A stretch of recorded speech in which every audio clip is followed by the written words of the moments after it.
Hello everyone, कैसे हैं आप सब। आज हम पढ़ने वाले हैं पियाजे का कॉग्निटिव डेवलपमेंट थ्योरी। तो देख लेते हैं Piaget's cognitive development. पियाजे was a Swiss psychologist. पियाजे Switzerland से बिलोंग करते थे। वो एक कंस्ट्रक्टिविस्ट थे। उनके हिसाब से बच्चे एक्टिविटी करके सीखते हैं। उन्होंने बच्चों को लिटिल साइंटिस्ट कहा है। खेल के, कूद के, गिर के, उठ के, वो सब एक्टिविटी करके बच्चे सीखते हैं। Think amount and quantity is same as adults, kind and quality is different from adults. बच्चे अमाउंट और क्वांटिटी में एडल्ट के समान सोचते हैं, लेकिन उनकी सोचने में जो काइंड है, किस तरह के चिंता करते हैं, वो डिफरेंट होता है एडल्ट से। जैसे वो सोच सकते हैं मैंने आज चॉकलेट खाया है, कल भी चॉकलेट खाऊंगा, कितना चॉकलेट खाना है, मुझे क्या क्या चॉकलेट ज़्यादा पसंद है। एवरेज कह सकते हैं, एवरेज इंसान को 50,000 थॉट्स आते हैं, सभी को, बच्चों को, एडल्ट्स में भी। पर एडल्ट्स के थॉट्स और बच्चों के थॉट्स पे बहुत अंतर होता है। बच्चों के थॉट्स वो क्वालिटी में डिफरेंट होता है और काइंड में भी डिफरेंट होता है कि किस तरह के थॉट्स आते हैं। अकॉर्डिंग टू एक क्वेश्चन है, अकॉर्डिंग टू पियाजे children's thinking differs in dash from adults then in dash. It differs from kind then adults in amounts. Next है, चार डोमेन दिया है। वो ये चारों डोमेन एक साथ मिलके क्या रोल प्ले करते हैं। जैसे मैच्योरेशन के अंदर हमने पिछले क्लास में समझा है कि फैक्टर प्ले करता है हेरिडिटी। ये चारों फैक्टर्स दिया है, इनमें इन फैक्टर्स में से हेरिडिटी एक बहुत बड़ा रोल प्ले करता है। एक्सपीरियंस और एक्टिविटी करके कैसे एक्टिविटी कर रहा है, कैसे प्रैक्टिस कर रहा है, उस एक्टिविटी से है बच्चों का अधिगम की क्षमता, सोचने की क्षमता, चिंता करने की क्षमता डेवलप होता है। पियाजे के हिसाब से एक बच्चा एक्टिविटी करके जो सीखता है उसी से उसका कॉग्निटिव डेवलपमेंट होता है। उन्होंने कॉग्निटिव डेवलपमेंट मतलब मेंटली जो अपने लॉजिकल थिंकिंग हो गया, चीज़ें समझने की क्षमता हो गया, रीजनिंग करने की क्षमता हो गया, वो सब चीज़ें मेन रोल प्ले करता है एक बच्चे की डेवलपमेंट में। नेक्स्ट है सोशल इंटरेक्शन। बच्चे अपने पीयर्स के साथ कैसे सोशली इंटरेक्ट करते हैं, वो सब भी रोल प्ले करता है। इक्विलिब्रेशन के बारे में हम नेक्स्ट समझेंगे कि इक्विलिब्रेशन क्या है और उसके दो टाइप्स है, वो भी हम समझेंगे। Development happens in stages. Yes, development हमारे घर में जो सीढ़ी है उस सीढ़ी की तरह है development. Step by step development होता है। He supports genetic epistemology. Genetic epistemology मतलब developmental study of knowledge. Next हम देखते हैं, अकॉर्डिंग टू एक क्वेश्चन है, अकॉर्डिंग टू पियाजे theory which one of the following will not influence one's cognitive development. उनके हिसाब से कौन सी ये एक चारों ऑप्शन में से एक ऑप्शन है जो कॉग्निटिव डेवलपमेंट में कोई रोल प्ले नहीं करेगा। तो वो राइट आंसर है लैंग्वेज।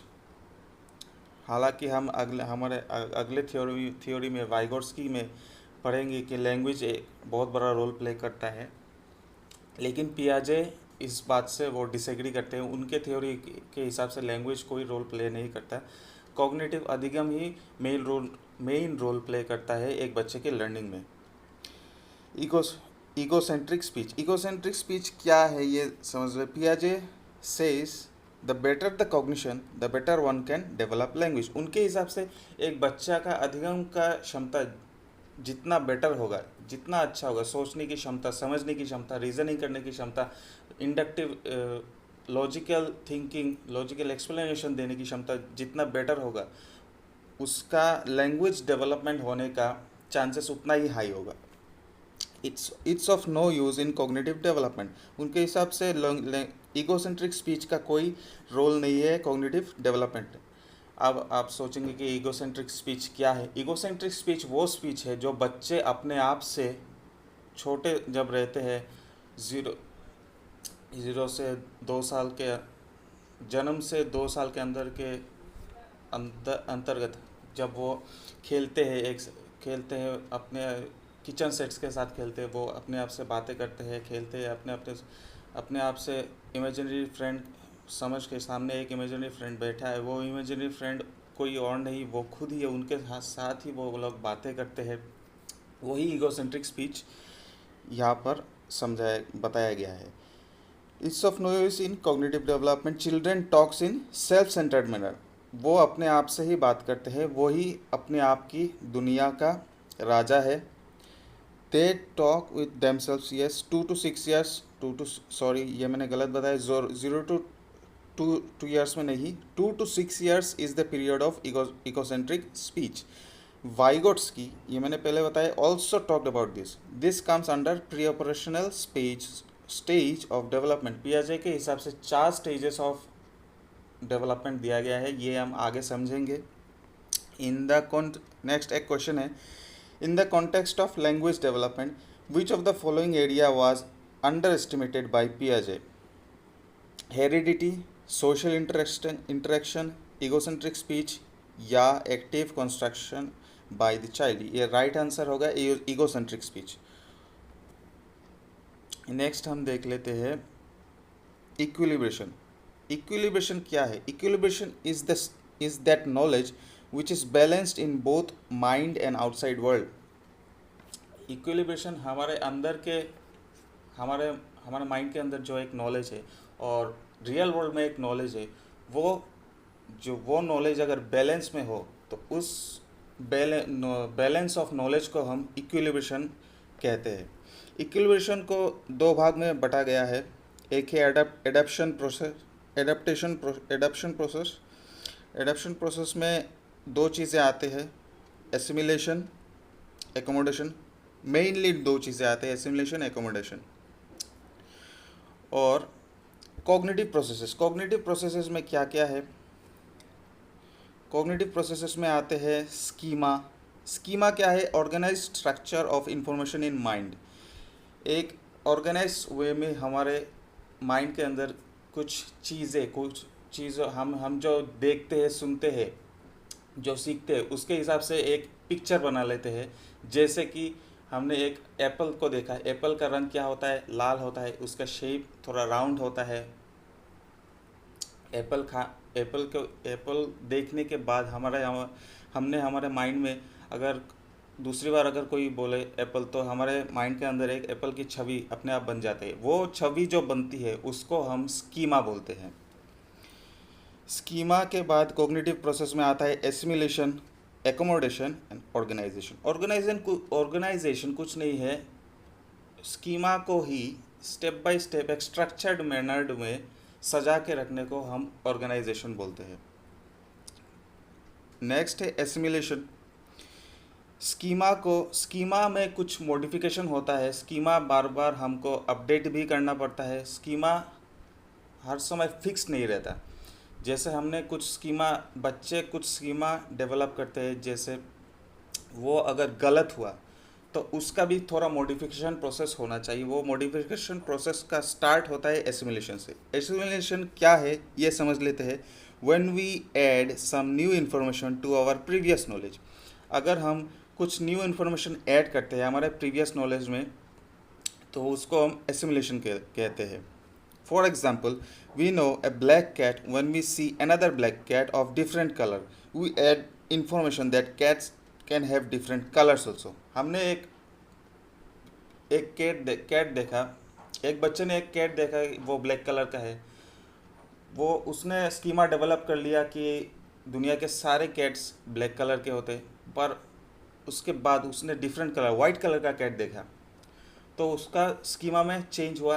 वो चेंज नहीं हुआ, सॉरी, एडिशन नॉलेज हुआ कि कैट्स में सिर्फ ब्लैक कलर एग्जिस्ट नहीं करता, उसमें वाइट कलर भी आ सकता है। तो वो वाइट कलर्स में आ सकता है, पैटर्न्स डिफरेंट पैटर्न्स में भी आ सकता है। वो सब न्यू इन्फॉर्मेशन जब ऐड हुआ तो उसका स्कीमा एसिमिलेट हुआ।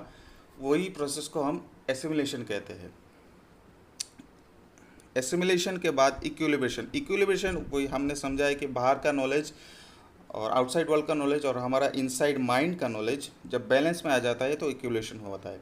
इक्विलिब्रेशन के बाद न्यू सिचुएशन कुछ नहीं, वो डिफरेंट कैट्स आया, डिफरेंट कलर का कैट आया, उससे हमारा न्यू सिचुएशन आया, वो न्यू सिचुएशन। डिसइक्विलिब्रेशन, उसमें हमारा नॉलेज, थोड़ा नॉलेज ऐड किया या फिर हमने मॉडिफाई किया, चेंज किया, उसके बाद हमारा एकोमोडेशन आया। एकोमोडेशन कुछ नहीं, modification of knowledge. When we modify और change our previous knowledge it is called accommodation. जब हम अपना नॉलेज, प्रीवियस नॉलेज जो चेंज करते हैं, मॉडिफाई करते हैं, उसको एकोमोडेशन कहा जाए। एक एग्जांपल के तरफ से हम लोग अच्छे से समझ लेते हैं। When we see a dog we say it's a cat because it has same body structure. जब हम बच्चे ने एक स्कीमा डेवलप किया कि कैट को देखा, कैट के 4 पैर होते हैं, एक टेल होता है, मुंह होता है, तो वो जब दूसरा कोई एनिमल देखेगा, डॉग में देखेगा, डॉग में भी फिजिकल थोड़ा बहुत सेम स्ट्रक्चर है, फॉलो करता है। डॉग का भी 4 पैर है, एक टेल है, एक मुंह है, ठीक है, तो वो डॉग को भी कैट समझ लेगा। लेकिन नहीं, उसको डिसइक्विलिब्रेशन होना पड़ेगा। डिसइक्विलिब्रेशन क्या है, उसको कोई करेक्ट करेगा कि ये नहीं, ये डॉग है, ये कैट नहीं है। डॉग बार्क करता है और कैट म्यू करता है। ये सब चीज़ें डिफरेंट होता है। डॉग का साइज़ बड़ा होता है, वो कैट का साइज़ छोटा होता है। ये सब चीज़ें वो मॉडिफाई करेगा अपने स्कीमा में, नॉलेज में। We modify our previous knowledge and so it's a dog. उसके बाद वो जब भी डॉग देखेगा, उसको कैट नहीं बोलेगा, उसको डॉग बोलेगा। नेक्स्ट हम देख लेते हैं स्टेजेस ऑफ कॉग्निटिव डेवलपमेंट। ये बहुत ही इम्पोर्टेंट थियोरी है, इससे भर के क्वेश्चंस आते हैं। Stages of cognitive development given by पियाजे। फर्स्ट है सेंसरी मोटर स्टेज, 0 से 2 ईयर्स तक, जन्म से लेके 2 ईयर्स तक या कंसेप्शन से लेके 2 ईयर्स तक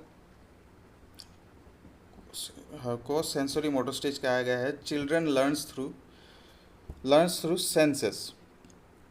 उसके चिल्ड्रन लर्न करते हैं सेंसेस के अकॉर्डिंग लर्न करते हैं। जैसे टच हो गया, स्मेल हो गया, हमारे 5 सेंस के यूज़ करके चिल्ड्रन लर्न करते हैं। दूसरा हो गया एक्शन, एक्टिविटी करके। पियाजे ने बोला है, बच्चों को लिटिल साइंटिस्ट बोला गया है। ऑब्जेक्ट परमानेंस, डेफर्ड इमिटेशन, एक जन दूसरे जन को नकल करके। और लास्ट है गोल डायरेक्टेड बिहेवियर। सेंसेस के अकॉर्डिंग क्या है, sees one thing, touches, eats, खाता है, फील करता है, टच करता है, उसके हिसाब से वो अपना लर्निंग चालू रखता है। एक्शन है, he she will try to break things to see what happens next. Basically they experiment with their surrounding. वो जब टॉयज़ के साथ खेलता है, टॉयज़ को ब्रेक करता है, टॉयज़ को फिर से एक साथ जॉइन भी करता है। कुछ टॉयज़ ऐसे भी मिलते हैं, तो वो क्या कर रहा है, एक्सपेरिमेंट कर रहा है, ये कैसे काम करता है, ये क्या है।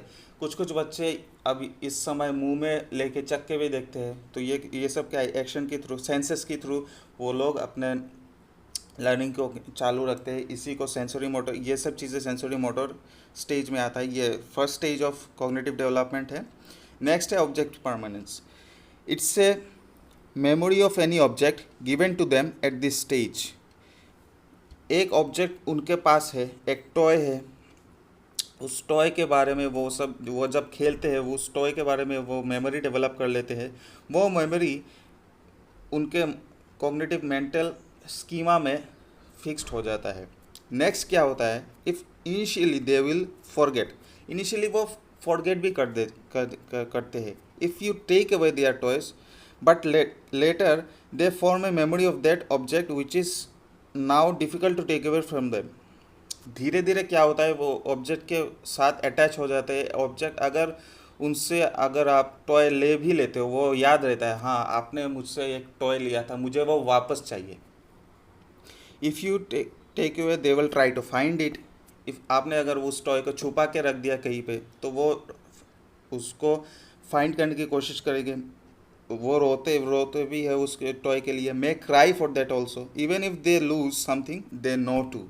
अगर उनका कुछ गुम भी गया हो तो उनको पता चल जाता है कि वो टॉय गुम गया है या छुपा दिया है, whatever the reason is. Next है deferred imitation. They start imitating you not immediately but after few days और मंथ्स। कुछ डेज कुछ मंथ्स के बाद वो आपको इमिटेट करने लगते हैं। अगर आप पल के झपकते हैं तो वो भी आपको देख के पल के झपकने लगते हैं। अब अगर आप जीप निकाल के उनको उनके साथ मजाक करते हैं तो वो भी जीप निकाल के आपके साथ मजाक करने लगते हैं। आप हंसते हैं, ज़ोर ज़ोर से हंसते हैं, वो भी हंसने लगते हैं। ये सब क्या है? ये डेफर्ड इमिटेशन है। डेफर्ड इमिटेशन के अंदर आता है reflex actions. These actions are that which have no control of ourselves, that is heartbeat, blinking of eyes। हमारा हार्ट अपने आप धड़कते रहता है। ब्लिंकिंग ऑफ आइज, हम अगर कॉन्शियसली भी सोचे या ना सोचे, हमारा आंखें अपने आप झपकते रहता है, एक्सेट्रा। ये सब रिफ्लेक्स एक्शंस है, ये ऑटोमेटिक हो जाता है, ये सब ऑटोमेटिक चलते रहता है। Some of it remains but after some time they stop performing certain reflex actions वो समय के साथ साथ स्टॉप कर देते हैं। दूसरा स्टेज है pre operational stage. Pre operational stage 2 से 7 साल तक चलता है। प्री ऑपरेशनल स्टेज में आता है ईगोसेंट्रिक स्पीच। ईगोसेंट्रिक स्पीच क्या है? They think they are the centre of the world. What's their favorite is also others' favorite। उनके हिसाब से वही इस दुनिया के बादशाह है, वही इस दुनिया की रानी है। उनके हिसाब से सब चीज़ होना चाहिए। वो उनका चीज़, कोई अगर उनका एक चॉकलेट है, कैडबरी उनका फेवरेट है, तो वो समझने लगता है कि मेरे पेरेंट्स का भी वही चीज़ फेवरेट है। वही ईगोसेंट्रिक स्पीच होता है। They can't understand other persons perspective. वो उनके अंदर वो क्षमता डेवलप नहीं होता, कॉग्निटिवली वो क्षमता अधिगम की क्षमता नहीं डेवलप होता कि वो दूसरे इंसान की बातें समझ सके, पर्सपेक्टिव समझ सके। ये चीज़ को ईगोसेंट्रिक स्पीच कहा गया है। हालांकि मैंने पहले भी डिस्कस किया कि ईगोसेंट्रिक स्पीच का एक डेफिनेशन दिया है, यहाँ पर थोड़ा सा अलग डेफिनेशन दिया है। ये एक थोड़ा ब्रॉडर डेफिनेशन है, ये हमको समझना पड़ेगा कि ईगोसेंट्रिक स्पीच लैंग्वेज के अकॉर्डिंग क्या होता है और egocentric speech pre operational stage के अकॉर्डिंग क्या होता है। थोड़ा सा डिफरेंस है, तो ये हमें ध्यान रखना पड़ेगा। इस स्टेज में इंट्यूटिव रीजनिंग डेवलप होता है। They feel things at their own way. For example, moons shape is circle and the shape of ball is also circle, so ball is also moon. अगर वो चांद को देखते हैं, चांद को मून कहते हैं, तो अगर उनके हाथ में अगर कोई बॉल भी रहता है, वो भी गोल है, उसको भी वो मून बुलाते हैं। तो इंट्यूटिव रीजनिंग डेवलप होता है। हालांकि रीजनिंग गलत हो, पर उनके हिसाब से वो गलत भी होता है, पर उनके हिसाब से वो इंट्यूटिव अपने अपने एनालिटिकल वे में समझते रहते हैं, एक्सपेरिमेंट करते रहते हैं, उसके हिसाब से इंट्यूटिव रीजनिंग डेवलप होता है। Irreversibility, they can't think reverse. वो एक स्टेज 1 2 3 4 एक ही स्टेज में जा सकते हैं, थिंक कर सकते हैं, लेकिन 4 3 2 1 बैकवर्ड थिंक नहीं कर सकते हैं। थिंकिंग इन वन डायरेक्शन, एक ही डायरेक्शन में सोच सकते हैं, बैक डायरेक्शन ऑपोजिट डायरेक्शन में नहीं सोच सकते। For example, if they see a pen they may only see the colour of it, ignoring its height, shape and vice वर्सा।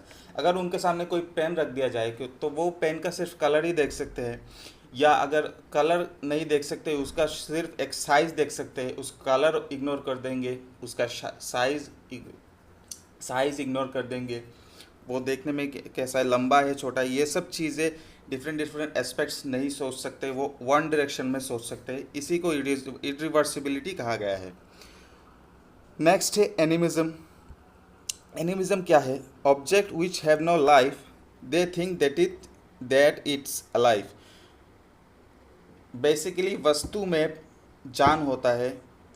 कोई भी वस्तु वस्तु जो वस्तु के साथ जो वो टॉय है, फॉर एग्जांपल टॉय के साथ खेलते हैं तो वो उनको एनिमेटेड ऑब्जेक्ट सोचते हैं। For example while playing if they get injured by plastic box और toy they start crying.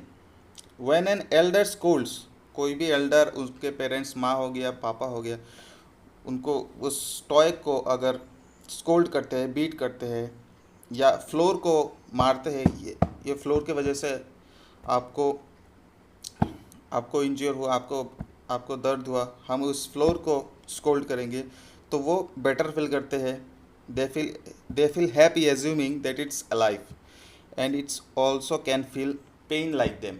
Basically वो टॉयस को भी एनिमेटेड ऑब्जेक्ट्स मानते हैं। नेक्स्ट है concrete operational stage. This is the third stage of Piaget's cognitive development. ये stage उम्र 7 से लेकर 11 साल तक चलता है। They start to understand things which they can touch, see and feel. वही चीज़ जो पहले स्टेज में बताया गया है, थोड़ा सा एडवांस वर्जन है कॉन्क्रीट ऑब्जेक्ट्स के अकॉर्डिंग। पहले वो देख सकते, टच कर सकते, लेकिन कोई फिक्स चीज़ नहीं थी कि कॉन्क्रीट चीज़ को ही देख के, टच करके, फील करके वो समझ सकते हैं। इस स्टेज में, कॉन्क्रीट ऑपरेशनल स्टेज में, वो कॉन्क्रीट ऑब्जेक्ट्स के रिगार्डिंग एक पक्का सेंसेस डेवलप करने लग जाते हैं। नेक्स्ट आता है इंडक्टिव थॉट। वो लॉजिक डेवलप करने लग जाते हैं, logic about concrete things.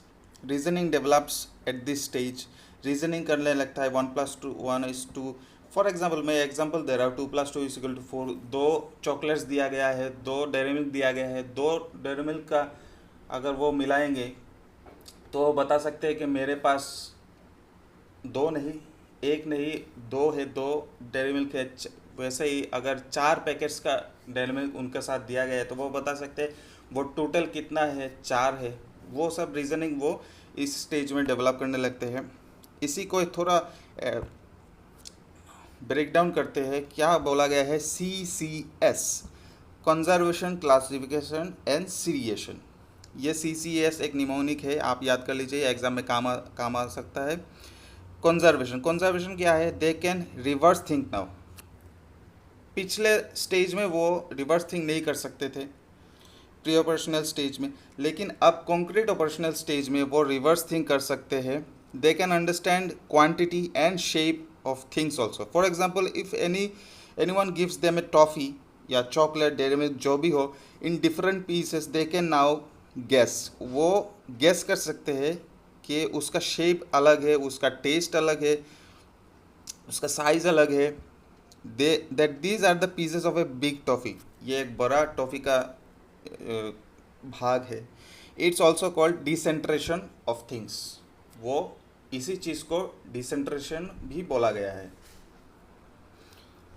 Piaget proposes that pre-operational children, a question है, Piaget proposes that pre-operational children are unable to conserve. He attributes this inability to which one of the following factors?